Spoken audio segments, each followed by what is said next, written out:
Moi, c'est plutôt le solitaire qui m'a un petit peu le plus plu. Et j'ai la chance d'avoir déjà fait plusieurs courses autour du monde, mais jamais en solitaire. Donc c'était une opportunité, c'est d'assouvir un vieux rêve, si on peut dire. Et bon, faire un Vendée Globe, c'est tentant, mais à 57 ans, c'est difficile. Et d'autant que les moyens demandés sont très importants. Cette course m'a quand même demandé de gros moyens et un bel investissement. C'est 3 ans de temps. Donc j'ai arrêté de travailler pendant 3 ans pour me préparer à cette course. J'ai eu la chance en cours de route de rencontrer Monsieur Laurent de PRB qui m'aide et a donné le nom de PRB au bateau. Donc ça me permet un grand soulagement et puis un bel appui logistique, notamment au Sable d'Olonne. Alors, vous parlez de cette préparation pendant 3 ans. Ça a été quoi votre préparation? Elle a été à la fois au niveau du bateau, au niveau du physique? Alors, un peu les deux, mais surtout au niveau du bateau, puisque ce sont des bateaux un peu d'époque, comme on dit.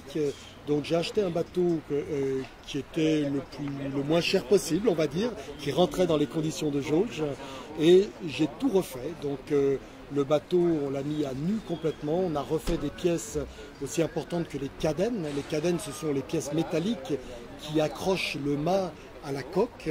Donc même ces pièces-là ont été refaites. Alors bien sûr, électricité, moteur, mât, voile, gréement, les bouts, et j'en passe, et tutti quanti.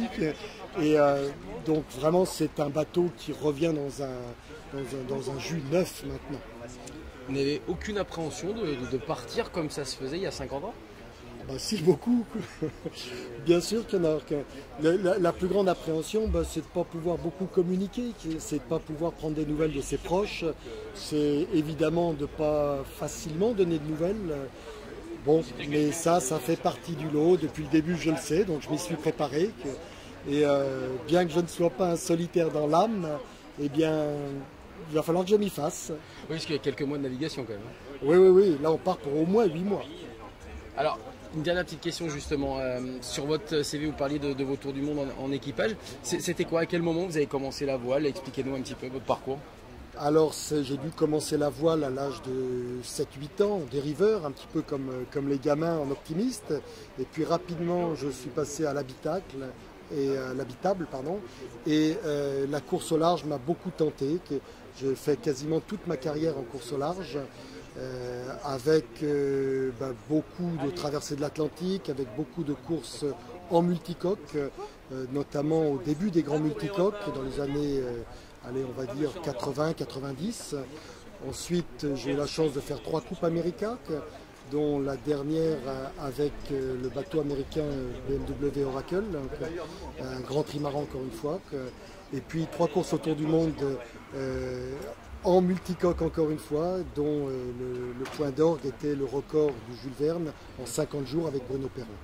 Alors une dernière question, parce que vous dites justement que pour vous c'était l'occasion de faire une course en solitaire, mais vous allez chercher quoi dans cette course en solitaire à titre personnel? D'abord de savoir si j'en suis capable. Je me rends compte d'une chose, c'est que toute la phase de préparation est beaucoup plus difficile à gérer en tant que skipper qu'en tant qu'équipier.